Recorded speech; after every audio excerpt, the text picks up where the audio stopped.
Welcome back, everyone, to the Fresa Show, the season finale, second season, 12th episode, and we have Mr. Julian Doan. That's me. I always want to say Julian P. Doan. Yeah, a lot of people say that actually. I guess it's like branding, right? Just because they see it so much, yeah. He is a motivational speaker, transformational coach, and life coach. Is that the same thing? More or less. Okay, yeah. okay. Yeah. What else do you have under your belt? I mean, that's pretty much what I do right now. I do consulting for businesses, life coaching, transformation work. Yeah. And Muay Thai kickboxing? And kickboxing, yeah. I saw that's your newest. That's a little bit awesome. less right now because of COVID, but. Oh, yeah. That's so awesome, though. How long have you been doing all that stuff for, the speaking? The speaking, I've been doing business for like 12 years. So I've been doing public speaking for quite some time. Transformation work the last about 6 years. Yeah. And how old are you? 30. I'll be 33 this Saturday. Yeah, Leo gang. Leo season. Everyone, make sure you wish him a happy birthday. There we go. You look so much younger, in a good way, though. Like, not that you look childish. Because I'm Asian. See, we look super young, but then when we turn 80, it's like all of those years catch up, and I'm gonna look like Yoda. I'm gonna like have a hunchback. And hopefully as wise as Yoda. Oh my gosh. Do you really think that? Do you think like when you hit 80, you're gonna? I mean, I can say it because I'm Asian. Yeah. But if you look at like Asian people, they look really young, but then they get to a certain age and it's just like they shrink, they get a hunchback, and they all like morph into like the same looking person. Have you noticed that? I feel like when guys get old, they grow hair out of their ears. I've seen that on like old men. That's weird. I'm Asian though, so I don't have a lot of hair. Like my body's like a dolphin. I'm just kidding. You're like, it's like if I lasered hair, but I don't laser hair removal. Yeah. So when you got in your transformational training, what is that exactly for people who don't know? I only know because my mom, I'm familiar with everything, but before I would have had zero idea. I would have been like, what is that? Or sometimes people even want to know, like, what is a life coach? Okay. Well, transformation is kind of like self-help. I mean, it's in that same genre, but its own niche. So personal development is more so like training people skills and techniques, how to overcome certain problems and challenges, right? Transformation is more about going to the very source. So self-help traditionally is like fixing the sink. Transformation is like going to the well. It's like going to the very core of your identity and who you are and shifting that to shift everything else. Okay. So it's like deeper, it's taking it another level. Yeah. And then the type of transformation that we do, there's really two different styles. One is like more traditional seminars where you sit in front of a room, someone speaks, you take notes. But the type of transformation I specialize in is more experiential. So you're actually going through the exercise and the processes. Most of it, you don't even understand what's going on. But then afterwards through the sharing, you're kind of like, oh my God, like this is how I show up in different areas of my life. That's how I felt when my mom made me do the discovery one. Yeah. I only did the first level. I'm like, that was more than enough for me. But you really don't, you kind of feel like, okay, this is stupid. But then at like overall, at some point at the end, like you see really what it was doing. Yeah. But during it, you feel like, this is ridiculous. Like, what? Well, that's how I felt. I'm like, man, this is stupid. And then like afterwards, I'm like, no, I'm stupid. I'm just kidding. But you didn't do discovery though? So I took a similar training in Vegas through a center called Choice Center. Okay. So I took that like 2009. And how I got linked up to discovery was, I was building business. My friend invited me to one of his graduations. He was super nervous. And I was like, I think I know what this is. And he was like worried that I was thinking it's like some type of scam. I was like, no, I want to go. I went, and then like I paid for all of my leaders to go, like people I was working with. I paid for them to go. And that's kind of how I got linked to discovery. Yeah. Oh, okay. And then one day someone's like, oh, you should start your own center. And my mom basically made all her friends and family go. And they all thought the same thing, but it's a lot of people actually finished all the way through and graduated. I didn't want to. It was just, I loved it, and I loved like what I learned from it, but I definitely just couldn't see myself just like going through. And I heard it gets more and more and more. It does get more and more intense. I think the training is valuable. But I will say though, depending on the trainer and depending on the center and how they show up and like how they, support their people makes a big difference. Because if people aren't comfortable, if people don't feel safe, they're not going to open up. They're not going to want to. And, I think a lot of traditional transformation centers, they go based on this old model, very right and wrong. Yep. And so like if you make people feel wrong, you make people feel shamed, they're not going to want to change. They might change if they're codependent and they're scared of you. But there's no long-lasting change there, right? Because if people feel safe, they open up. Yeah, so that's exactly what my mom was saying, that a lot of places, their training style is different. She's like, you can still be, like, get the point, but be nice about it, I guess. Because she's like, sometimes they'll, like, I mean, I'm not saying on. I don't know. What would you say about it? What was your experience? I say that, like I took the good parts of it, Yeah. the parts that were part of transformation, Yeah. like the moments that were going to cause the transformation. Yeah. And I took out, I just felt like we have to vibrate at a certain frequency I agree. in order to support transformation. Yeah. And if I'm bashing somebody, or if I'm putting them down, or, bringing them to such a low frequency, I feel like personally, I don't feel like that's going to be a catalyst, because it should be a moment of where somebody's feeling amazing, Yeah. great, awakening. Yeah. And so for me, it was just taking the parts that I thought were good, and the parts that, had to do with tearing people down or insulting people or Yeah. ripping them apart, like not putting that, because I know I didn't want to go back after that. No, for sure. And then obviously if you have certain friends, you don't want to bring them to that environment either. Oh, yeah. Because you're like, they're going to judge me based on that. Yeah. I'm just I thinking too, agree. like my friends that are gangsters, like they'll get up and punch No, somebody. they'll fight. They're Yeah. like, you know what? Oh, yeah, My friends are all nerds, so they'll just cry. You're Go home, like, play video games. emotional abuse is just as bad as physical. Really? I mean, Seriously? think about it. How did they get there? Most people have these wounds because of physical or emotional abuse. Right. You Yeah, can't- that's what I was you gonna can't bring up heal next. pain with more pain, right? So would you say that transformational coach? So it's like a program, or what are they called exactly? What's the correct term, so I know how to label it? Transformation, from what I got certified, is pretty much, it's kind of like a franchise, I guess. There's Okay. a certain system that you follow, a certain set of processes, and that's what I got certified for. But as I was starting to do it, I started realizing that we're missing, because I have experience in sales and marketing, so I would like to say that I have a good idea of people. Yes. And so certain things work, and I'm like, well, how can we improve it in such a way that we can help more people?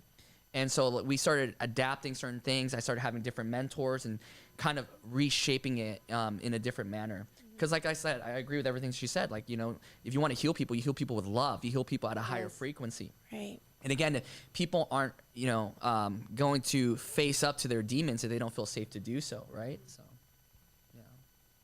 Would you say that everyone is? I mean, not damaged necessarily, but do you think that everybody, let's say they were like, I had a perfect childhood, perfect love life, I've been married to my first love, could they gain a lot still from a training like that? Absolutely. Because transformation, it's, the way I look at it, it's called trauma work, right? Healing trauma. Yes. But the thing about trauma is most people, when they think of trauma, they think of something crazy. Yeah. Like, oh, my arm got Yes. blown off in the war or something like that. Or, XYZ happened.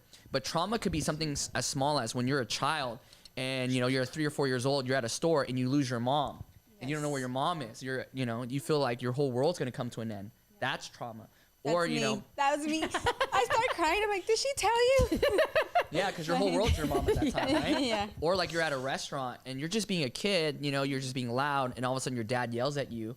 And then in that moment, you don't understand that, oh, it's not appropriate to yell at the restaurant. But as a child, you're like, my dad doesn't love me. I shouldn't speak up anymore.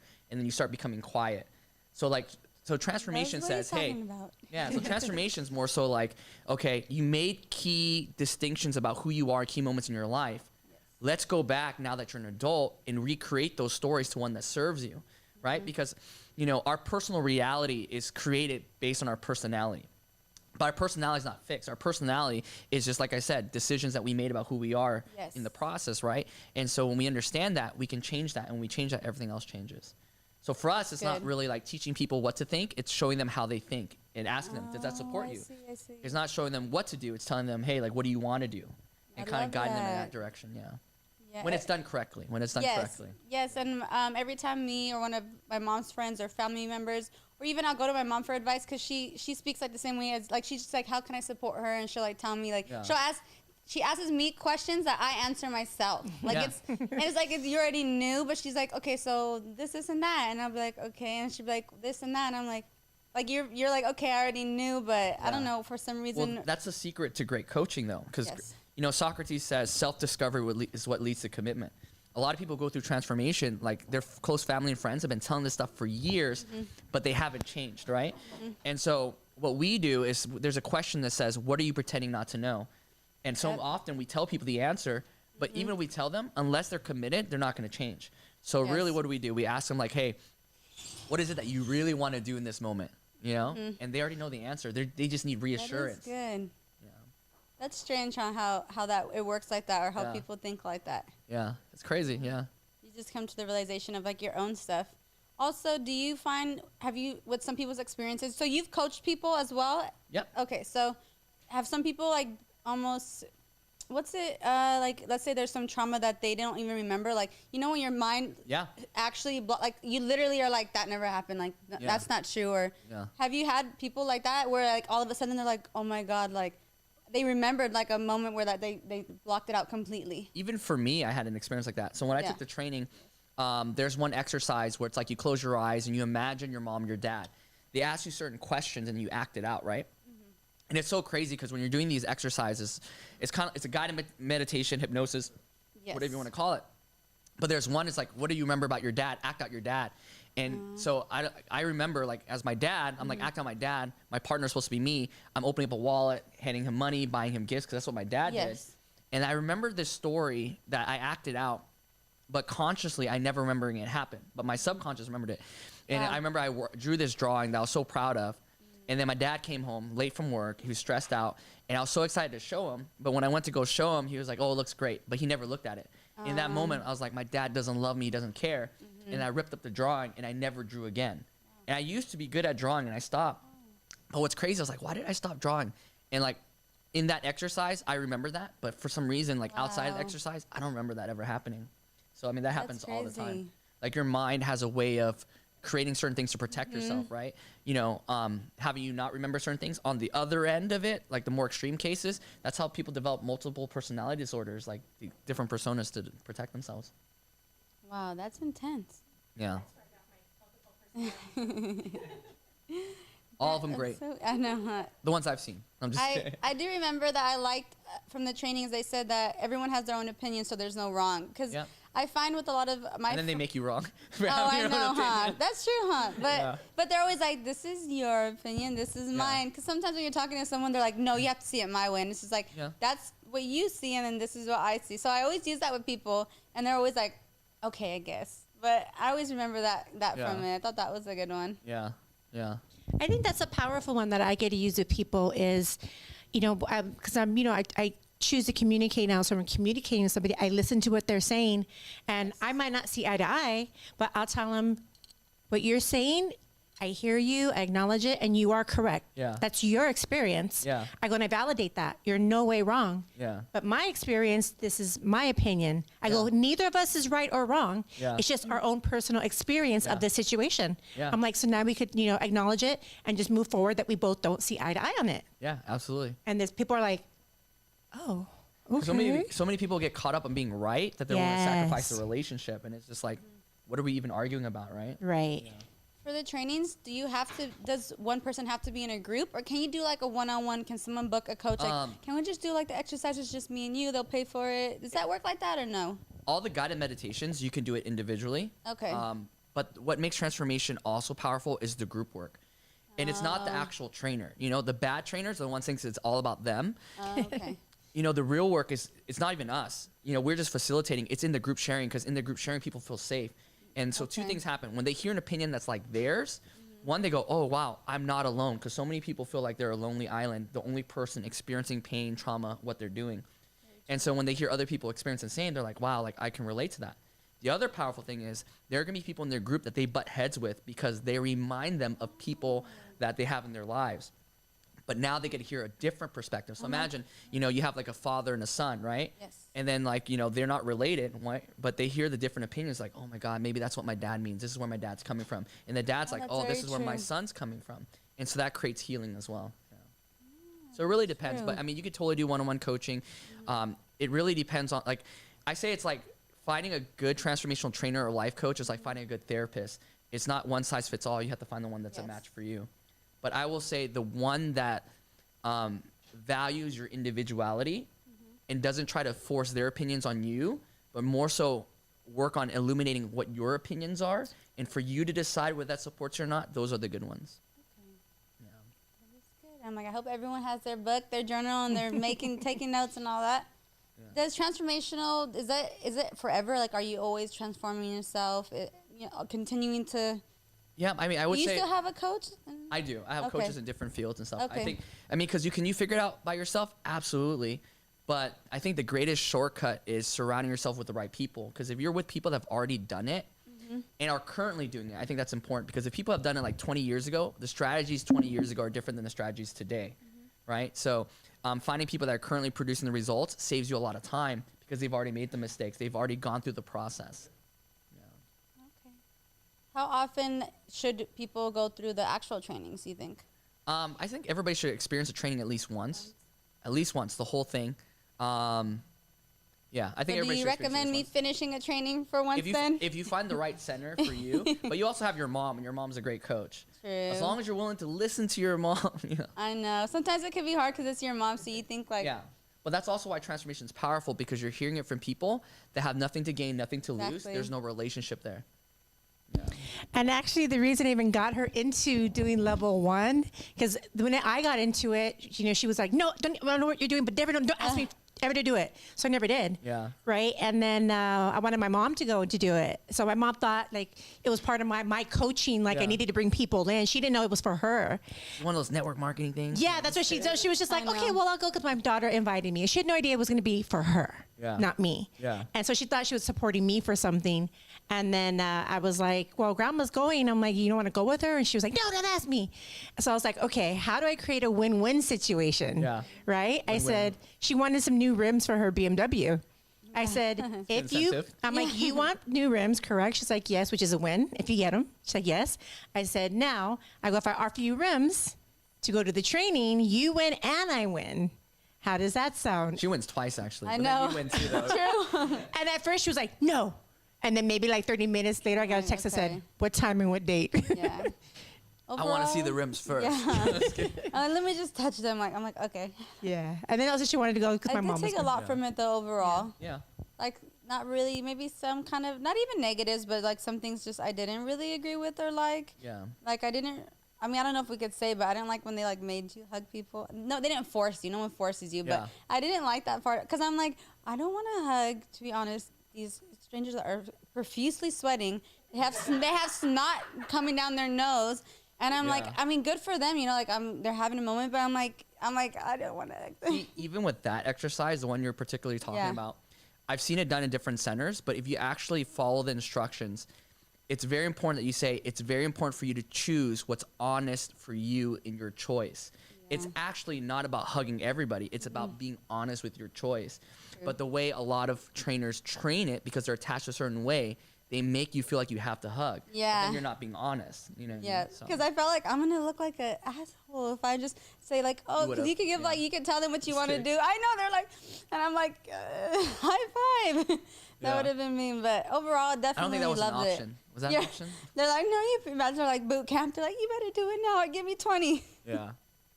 I'm like, I'll give you 20. Yeah, I think it is an option not to That's touch what he the was person. saying. I mean, not for a high five. Oh, right? Isn't Oh it no, like, it was like You I can forgot what else handshake. it was. No contact, eye contact only, eyes and hands, and then hugs. Yeah. yeah. Yeah, but you know what? Maybe it was me not being honest to myself. I should have just said the truth. I mean, you know, like what I learned about transformation is it's not about loving everybody.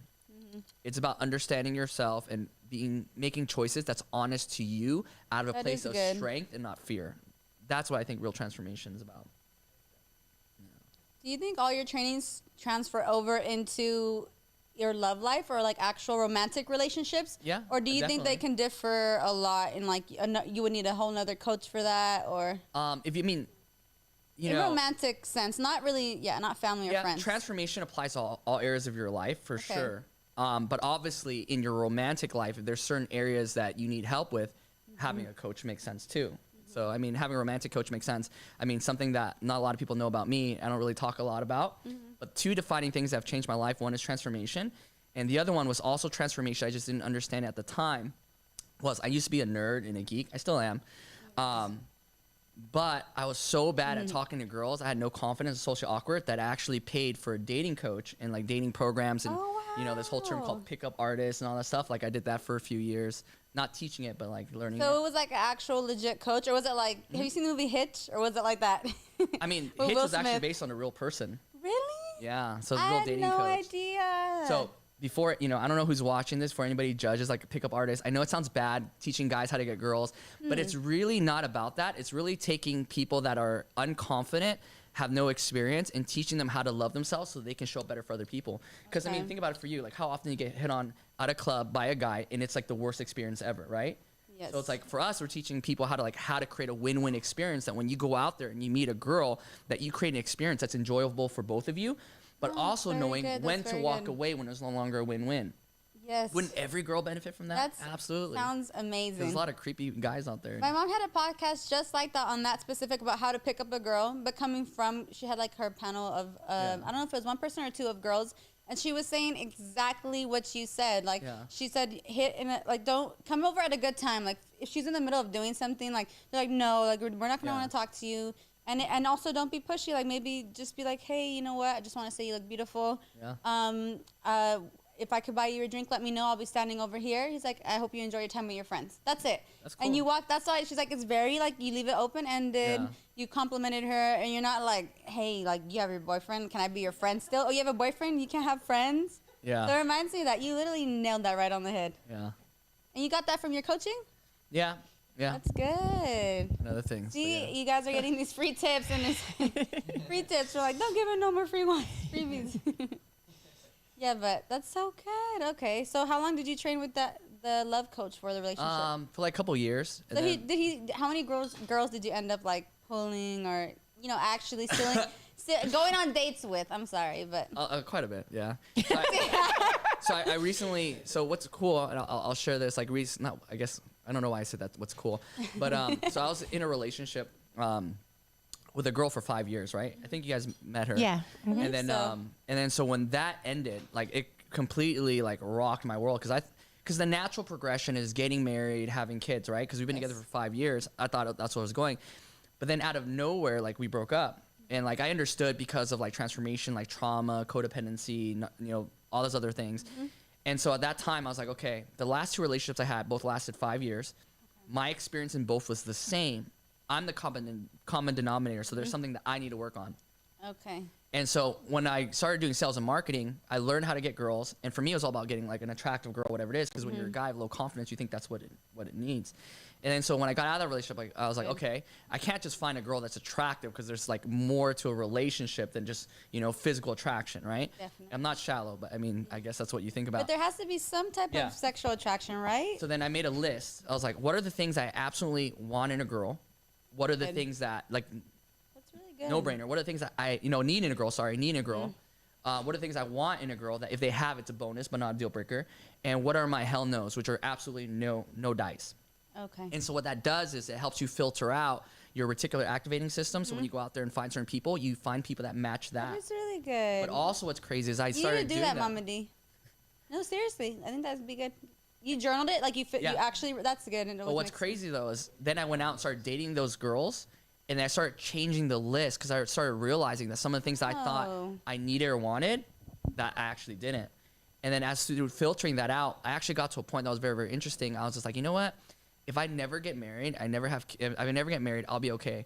I'm cool with this. This lifestyle, this is cool. And then literally the next week later, I met my girlfriend, who I've known for a while. We reconnected, and it's been crazy. But the difference is this relationship came out of choice. It wasn't like somebody that pursued me or just coincidence happened. Were those your past ones? They had pursued you? Or? Yeah. So it was like, I ran game or whatever you want to call it. But it was more like, when you're... He's like, let's be honest. They kept you hostage. I did my thing. Have more options than men. It's way easier for women than for men, right? And then so for me, like, growing up, like being busy and like being a nerd, all this stuff, like, when a girl approaches you, you're like, oh, cool. So this was like the first time where I was like, okay, is this a relationship that long-term, based on what I'm presented with, is this what I want, need, and so forth? So it was very, very powerful. So you're very much a relationship guy. Yeah. How did you like when you were single, the dating life? Was it fun or not too much? It was fun. For me, it was more so about creating a win-win. Like, my mentality was like, I'm a person of value, so I'm not going out there putting somebody on a pedestal, right? Obviously, they have value. That's why I'm attracted to them. But I also understand I have value too. And really what dating is just trying to see if we're a good fit for each other. And then also in dating, like this last part was very valuable for me because I also understand that you don't have to stay in a relationship to make it work. So many of us think we have to make it work. And then we ignore all the red flags in the beginning that become the reason why you break up later. Yes. So for me, it was about how do I recognize a situation and also know that it's no longer a win-win and be able to walk away before something bigger happens. So I actually broke up with a girl because there's certain things that I didn't agree with, and I realized relationships all about finding somebody, accepting them exactly how they are, and not trying to change them. Because for me, that was hard being a transformation trainer. You see all these different things. You're like, I want what's best for you. I haven't thought that. But I bet you that's what my mom does. But what's crazy is do. it's like they feel not good enough. And so for me, I'm like, I'm just gonna love you exactly as you are, and then just hope you change. That's so good. Can you say that part one more time? You're gonna what? You're love you exactly as you are. Thank you. But you got to find somebody that you're willing to do that for, though. Now, if you find somebody and you're like, my mom tries to change it if you stay exactly the same for the rest of our relationship, I'm not gonna be happy. Yes. Then you should walk away. That's a good sign. You know what I mean? That's so good. Yeah. So it's been interesting. For me. Mama D's baby clap. She's like, I feel uncomfortable about that statement. No, I feel like I've really learned a lot lately in regards to loving without conditions. Yeah.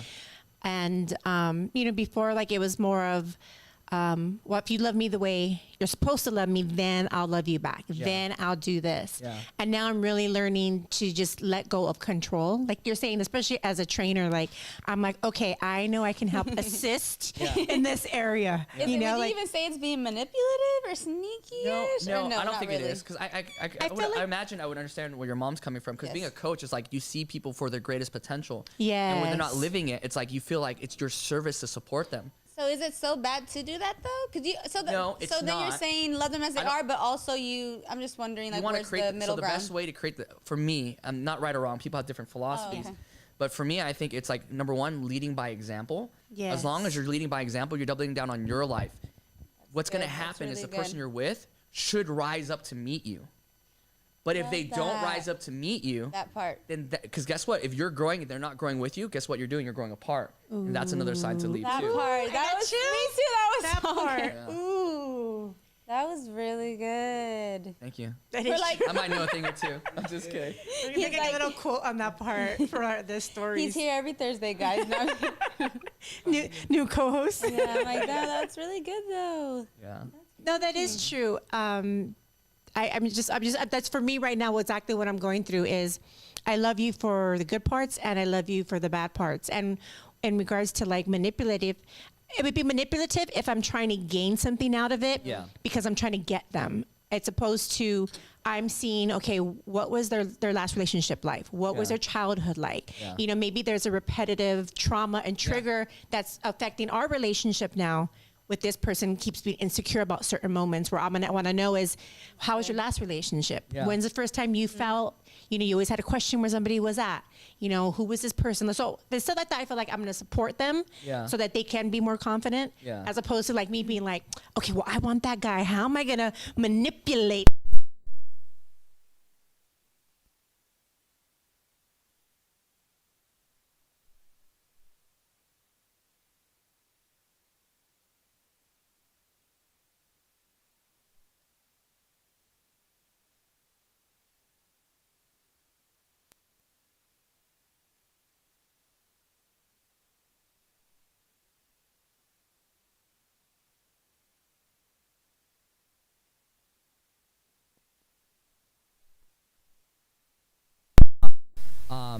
But I was like, okay, I'm gonna go out with some friends that are girls. I gotta get reconnected. I gotta do this. I'm gonna start doubling down on myself, take care of my body, do all these different things. But what was crazy is that every time like I would start going on dates and stuff, she would somehow know, and then wow. it would be a yo-yo. And then she got to a point where she was very honest. She's like, I love you, but I feel like I need you to be happy, and I know that's not healthy, and so I want to like heal myself before we get there. That's a different philosophy in itself. And then so like I had to make a decision. I was like, you know what? Like there's no healing that's gonna be done unless I fully cut this off. And the thing is, when you cut things off, what ends up happening is you realize either you really miss them or you find more peace without them. And so what ended up happening? So I mean, that happened. And I mean, I knew it wasn't healthy. There's certain things that didn't align with me, didn't align with her as well. So yeah. So as a life coach, were you already the beginning of your relationship with her? Were you already like certified and stuff like that? You had gone she through went all through the process. She actually got certified as a transformation trainer too. Oh, okay, Yeah. okay. I mean, she's very, very smart. Definitely commitment issues. Do you think if you would have been certified sooner, you maybe wouldn't have been together as long, or It's that hard. just doesn't really? See, the thing is, it's like it's so easy to give advice when you're on the outside, but when Yes. you're in it, it's like you're so deep in the Different. picture you can't see the frame. And so for me, it was like, probably not. Like, I needed to go through that experience to heal what I needed to heal. Because I realized that I was very codependent. I was a very big people pleaser and stuff like that. So I would sacrifice myself to make her happy. But I also realized that doesn't just show up in that relationship. It shows up in my business relationships too. So through all that, I was able to leave my business relationship as well, because that was also toxic as well. So everything happens, you know, I think, you know, in your best benefit. Wow. Okay. Okay. Yeah. So you're just still going. It's different from when you're in it as opposed to giving advice. Yeah. Yeah. I say the best thing I could tell anybody, money, love, relationships, any of that, is not to chase it. Because the very belief of the very saying of when you're chasing something, it's running away from you, right? And so you're giving off very desperate energy. So when you come from a place that I don't need it, it just comes. And that was my relationship in right now. I literally said a week before, like, I'm okay with being single. Like, you know, if I'm never in a relationship, even if I get some girl pregnant and I just have the kid and take care of the kid, I'll be fully happy. Well, I like that. Hey. And then I like that thought process. Yeah. And then, you know, I saw a quote too that was saying, "What's yours will find you." Yeah. So I like that. Yeah. It makes sense. And what's not for you, it's making its way out. Yeah. And definitely, I would say that would be like on the vibrational frequency of if you're from scarcity and lack of like, I got to chase you, like I don't have enough love, then you're going to only attract people that are going to reconfirm I'm not lovable. Yeah. You know, you don't love me. Like I need to chase, as opposed to somebody like if I just sat back and said, I love myself. Yeah. And I'm going to have a great day today and I'm just going to radiate that. Yeah. Another person who's on that level of I love myself and, you know, I'm going to have a great day. We're going to bump into each other and be like, oh, how was your day today? How was your day? Absolutely. And voila. Yeah. Neediness is only attractive to other needy people. Yeah. Ooh. Or fixers. Yeah. Or So fixers. you attract what you are. Is that what you would be? Yeah. You attract what you are, not necessarily what you want, for sure. If you're in, let's say you're in a bad mood for the day or something happened, it's just not going your way, do you try to do like, to shift like your vibrational frequency? Like, do you do like something, is there something that you do? You're like, all right, let me shift, like, let me just. It depends. With people, kind of how I am, like, I'm like, okay, cool. Where are they coming from? What's their intention? You know, it's not personal, this and that. But I also allow myself to experience it fully so I can be able to let it go versus burying it, if that makes sense. Okay, yes. Yeah. I see that. Like the book, The 4 Agreements, it says, don't ever take, my mom told me about that too. Great don't book. ever take anything personal. Which not. before she like had actually like told me about that, like I feel like everyone does. I used to, and I feel like all my friends take, or whoever I know, they'll take things personal. And I'm like, it's really not that. They're like, no, it's for sure because it was about me or me this and that. I'm like, I don't think so. I'm like, I think you shouldn't take it personal. And if you're a transformational trainer, for sure you do. For sure you do. It's tested every time you're coaching somebody and you just know the answer and they're just being difficult. You're just like, what do I do, right? And you just learn to not fall in the trap and just let them be. Like, that's the best way to do it. Tell them what you do to shift. Or what we do. What's our? When we say shift. Because my mom often, she's more. I'm very, very, extremely calm tempered. So I'm just the opposite of her. So we balance each other out. Just very chill. Like even if something doesn't go my way, I'm like, well, that was just inconvenient. That was inconvenient. That's it. That's a good way of saying it. No, literally, I'm like, that was inconvenient, you know. But there's nothing you can do. I'm like, and so I don't really focus on it. And I'm like, well, I'm just gonna work with it, go with it. But she's very like, when thing's off or her Chipotle bowl isn't organized in the right manner. OCD. And she'll be in like the worst mood and she'll snap at everybody and I'll be like, I'll say you like, keep putting your mom on blast. no, and she says it too. She's open on all her stuff, and then Everybody works with me knows that. I just OCD about how things should be. I'll just say shift your energy, and she'll be like, okay. And she'll just like either put on a happy song or do like a dance or a movement and we got that from the Anthony Robbins training. Have you ever done any of his? That's what I was gonna ask you. Yeah, at least the Power Within was great. That's the one that we did, right? Yeah. I love that. Okay, so that one I liked more than Discovery. Yeah. Way more. I mean, I think if you take transformation and you do it with the energy and the context of Tony Robbins, it's way more effective than Tony Robbins. Yeah. If you take Tony Robbins' context with the transformational work, I think it's more effective. And the only reason why I say that is because with Tony Robbins, you're in a group of 10,000 people. So it really depends on how you are with self-discipline. If you're doing it, you're going through it, you're going to have the results, but there's no accountability because when you're doing in transformation, you can't hide. But the challenge is like most transformation trainers, the way they were taught is so outdated that it's like they don't do it from that context and it doesn't work. Yeah, I love the positivity in his. Like he's always so upbeat and he's like, don't snap for too long, and he's just always smiling, laughing, like. And if you do something that's like a deep work, even like the big huge crowd, like he'll switch it up to something that like, okay, you're a positive. And he said he plays certain songs when we're doing certain actual physical movements. So like when you ever hear the song again, it'll trigger like that feeling. So music's powerful. Music's powerful. I bet they did that too. And you do that in your trainings or no? Yeah. I even changed up the music because I think like a lot of the music before is so outdated too. Because you got to change with the times, right? You got to change with the times. Yes. So like I'm taking it all in. I'm like literally thinking about everything. I'm like, wow.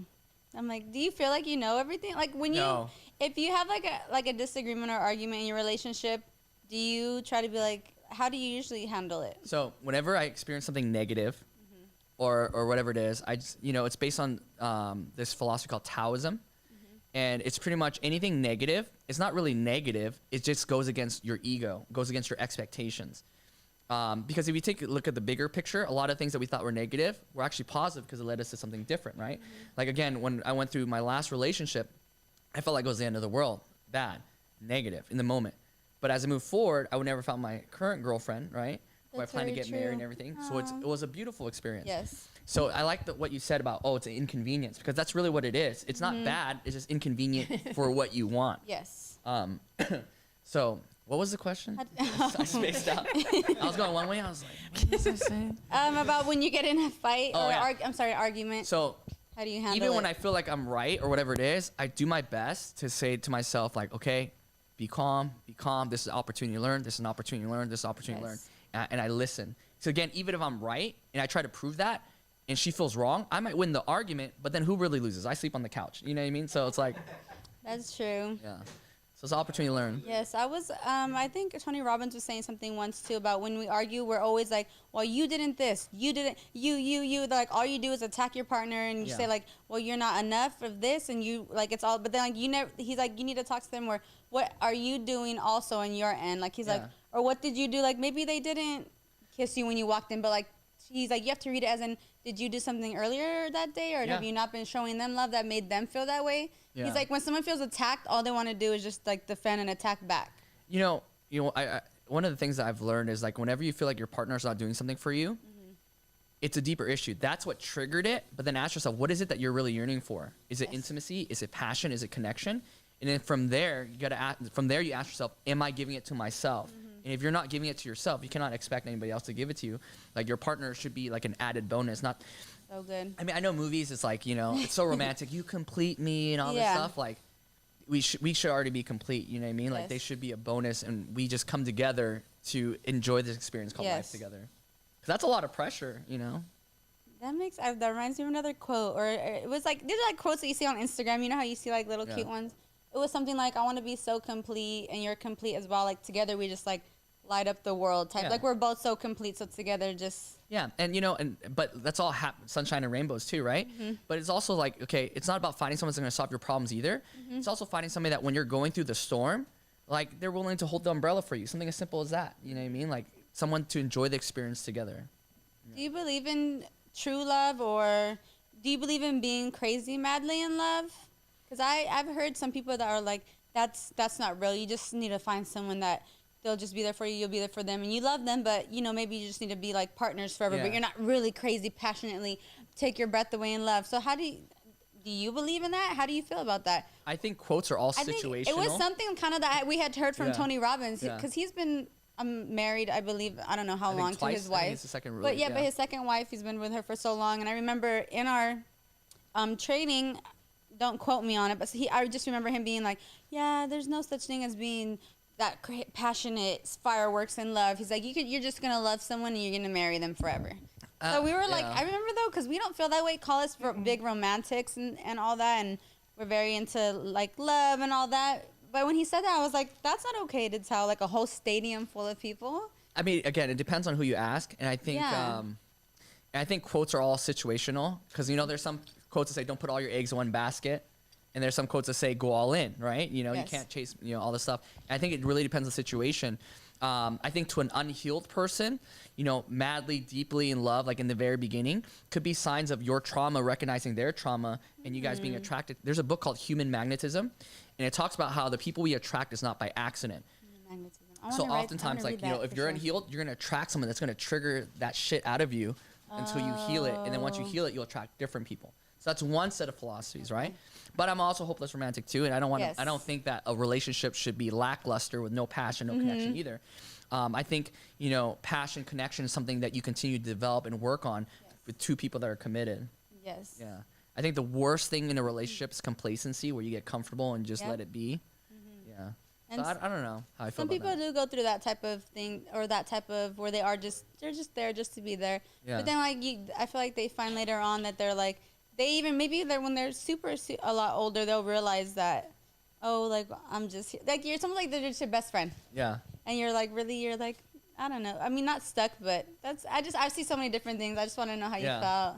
Yeah. I mean, a relationship, you should feel love. You should There's feel connection. some couples I see, or even like friends' parents, and they're older, like they're just get more spicy and in love, and they're like, no matter how old they are, they're just like, or even if for young people too, it just sometimes it's there, sometimes it's not, right? So I would say there's evidence for both that work. Which one do you want? Yes. And then attract that. Like boom, drops a bomb. No, I know, because we were in it, and I was really, I literally was like, does he know that like he's putting this into people's head, and he's making the Yeah. belief that he's telling everybody it's factual. Fairy tales don't exist. They don't. It's not going to happen, people. Yeah. Passion just isn't like that. And I was thinking, wait, it should be, I don't have a relationship like that. I don't have passion in my relationship. Not that it doesn't exist, because for me personally, all my relationships were a fairy tale. All of them were very passionate from the day it started to the day it ended. Like it probably was zero more passion when we ended it, and not in a good way. I mean, I think fairy tales do exist, but you got to keep working on it to keep moving forward. I mean, I'm pretty sure Cinderella's Prince Charming, you know what I mean, pisses him off. And, you know, he doesn't pick up after her, right? He's like, you picked up my shoe that one time, and you never do it again, so. Exactly. Yeah. She's like, you ate all my peanuts. You didn't even leave me one. Yeah. Yeah, so I remember thinking like, wow, like that's personal. Like that's his experience of love. Yeah. And then it made me feel like, wow, he's never experienced a passionate love. To him, that would be was normal. Yeah. And I was like, that's sad. It could have been even a Freudian slip, like, you know, when someone says something that they believe, but they don't intend to say it, and it comes across that way. So, I mean, Yeah, it really stood out to us. We're like, please don't be mad at me, Tony Ramos. I don't know your relationship. I'm we're just not speculating. calling. Yeah, we're just speaking about. I'm like, I needed to bring that up because I was like, but you're hopeless romantic too, though. I am, yeah. Like, I was the guy that, like, okay, so this is super embarrassing, but, like, growing up, you know, I thought, okay, to understand a girl, you know, what do girls read, all stuff. So, like, I read, like, almost every Nicholas Sparks book, like, you know, like, every single one. Walk to Remember, We're like, sorry, The ladies, Notebook, he's taken. you know, everything. And then I remember, like, dude, it was so embarrassing. Like, this girl in high school, I was, like, really in love with, right? We were dating for, like, 3 months. Oh. But she was a sophomore, and I was a senior. I was not popular in school, but she was popular, but because we're in 2 different grades, like, they didn't know. Until we started dating. And I remember for like one of our month anniversaries, I wrote her like a letter, I put it in a bottle, like message in a bottle. And then like I made some announcement on the intercom, and she got so embarrassed. Like all her friends made fun of her. She actually broke up with me. It was so sad. Yeah, I was like, forget being a hopeless romantic. But here's why. You're like, did I say your name? I meant my other girlfriend. Sorry.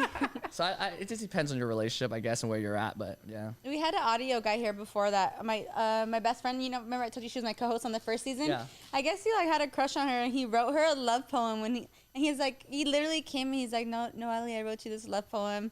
And he like read it to her. Like, I loved the poetry and stuff, but she just felt uncomfortable. Well, okay, so there's a really great show called How I Met Your Mother, right? Okay. And then, I've heard of it. So yeah. Barney's kind of like a pickup artist too, but there's a scene in there that's really good. It says, I could be wrong quoting this, but you're either a Dopper or a Dahmer. And pretty much what that means is, you know, one's a serial killer, Dahmer, right? Oh. And Dopper is the guy from this old love movie. You probably don't remember the movie, but if I describe the scene, you'll probably know what I'm talking about. Where John Cusack's sitting outside of her house with a giant boombox playing her song, telling her he loves her. So what they said was, what's the difference between you being a psycho and you being a romantic lover is your relationship with that person. So if she's already in love with you and she's already interested and you do that stuff, it's romantic. So imagine if her boyfriend wrote her the love poem, she'd be like, oh my God, this is the best thing ever. But because there's no relationship, it just looks creepy as hell. So I mean, you do have to be strategic with it, I feel That's like. also another tip. You could be a love coach too. Maybe. Really could. Would you consider it? I mean, you know, in Transformation, when people ask, like, you know, I do coach on it. And I DM him for every problem I have. I'm like, hey, it's me again. I'm like, do you have time to He's talk on all, the phone? stop bossing him around. I'll like, just bill you at the end of the month. I know. Just kidding. I'm like, is this mean or would you say I'm just being honest? I'm like, is this controlling? I'm like, but it makes me happy when he listens to what I tell him what to do. Do you want me to tell you the truth or what's going to make you feel good? I know. Make me feel good. Oh, it's him. I'm just kidding. Have you read the 5 love languages? I have. Do you know yours off top? Or your top? Mine is words of affirmation and physical touch. So if you just hug me like, you're awesome, I'm like, Words of affirmation's almost at my bottom, strangely enough. Like if someone compliments me, like, I don't want to be told things. I want you to show me. so your acts of service? Not even that. More so, mine is quality time's number 1. Okay. And then affection's number 2. Okay. But I don't know, for some reason, affirmations, I don't know. I'm just like, don't tell me. I guess people talk, for me, in my opinion, can be cheap. Or not believable, so I just want you to show me in other ways. I think how the love language is formed is just based on like how you're brought up. True. So like I was brought up in a very traditional Asian household, and in Asian families you don't hear things like "I love you" and "I'm proud of you." Okay. Like my mom never ever kissed me on the cheek, nothing. Like Asian parents do this weird thing where they hold you and they smell you. It's weird. I don't know how to explain it. Or they ask if you've eaten yet, right? That's their thing. So like I never heard like "I love you, I'm proud of you." So when someone says that, maybe that's where it came from. Oh, definitely. So who knows? I think that makes sense with Jasmine as well as her saying words of affirmation doesn't really mean too much because growing up, her dad and I were acts of services. Yeah. Right? And not, wait. No, yeah. Well, gifts, he was kind of more gifts. My dad was gifts. So we weren't so big on like quality time ever. Yeah. It was like and that's my number 1. So that makes sense. It's like me and him work 24/7. So we would take her with us and we would put her in the corner somewhere and be like, just don't bug us. They'd like grab me for a second, hug me, kiss me a lot, like and then be like, okay. I'd be like, love you. And Okay, then they'd be back. buy me gifts. They'd And be then like, got you this brand new toy, got you this brand new Barbie set, the Barbie car, and literally like if you sit there, I'm gonna take you to Toys R Us. You can buy anything you want. Just let us finish working. Because we didn't work together for so long. They always said that I would always be like, oh no, I just want it like that. I was never happy. Then they would tell me. I remember they'd be like, we buy you all the things you want. Like why aren't you, like what more do you want? They always used to be like that. And she just wanted us to sit and watch a show with her, sit and read a book with her, take her to the park, like quality time, which was for me and him to this day, it's last on our love languages. So see, like that doesn't sound traumatic, right? But when you're a kid, that could be traumatic, and that's what creates what it is. And it's not right or wrong. Like no one has a manual. Yes. You know what I mean? So. Like in relationships, I'll actually tell my boyfriends, I'll be like, turn off the TV, turn off everything. I've literally told them like I'm gonna put my timer on. I'm like, we're just gonna stare into each other's eyes for 5 minutes. I've literally done that, and I'm like, and we're just gonna lay and just look at each other and just be into each other. So that's like, it's not always that extreme, but I always want everything off. I don't know. I just want to like be very undivided. Time. I mean that makes sense. Yeah. Yeah. So all time's good. That's why he's. There are just so many jokes I could have made. I know. She's being open and vulnerable now. He writes on his story, he was like, if you need help and you dated Jasmine, blink twice. I have like a knife. I'm like, you better do this. You are gonna stare at me nonstop. No, yeah, but mine's very like extreme. But it's good that you know it, and it's good that you communicate it. And I think our job as a partner is to learn how the other person feels loved, seen and heard and valued and respected. And if they tell you and you don't do it, you probably don't deserve that person, to be honest, because then you're not trying. And I also think like that's a red flag in itself. So imagine you're telling someone like, this is how I feel loved, and they don't show up that way. Like that's a no-no, I think. Yeah. Big no-no. Yeah. I know. That was my co-host, my best friend's name. We call her No-No. I have a friend named No-No too. We always tell her. We always say No-No. That's a no-no. So when you said that, reminded me of it. Well, thank you. We'll start wrapping it up. Let's plug in your. First, let's plug in his name again for the Instagram. Julian, you can follow him on his Instagram. Yep. And then we're also going to plug in his LinkedIn. So it's plugged in now at the bottom of the screen. I'm like, I put it on peeps, my peeps. Follow below. Yes. So follow him, comment, message him, anything, everything. All that good stuff. He knows everything. Julian the Wise. I don't. I just been through so much shit. I made so many mistakes. And I think, the reason why we go through hell is to build a roadmap to get out for other people. So everything that I'm sharing, I share from experience because I fucked up really bad. I've gone through a lot of pain, a lot of suffering. And through that, instead of letting myself stay there, just moving out of it. Yes. So I don't know everything. But it's awesome. I'm like, that's so awesome. Thank you again for making it out. Thank you for having me. Definitely, and you're one of my favorite guests. You ended the season so amazing. Sorry, everyone, I started late. One of my episodes will be on time at some point. But you know what? One of them. Yes, the anticipation. That's all we're holding her accountable to. The anticipation builds up, okay? So everyone enjoy the rest of your great Thursday. things take time. Great things take time. That too. Yeah. And we're all transforming together. Thank you, everyone, for tuning in and watching. Woo!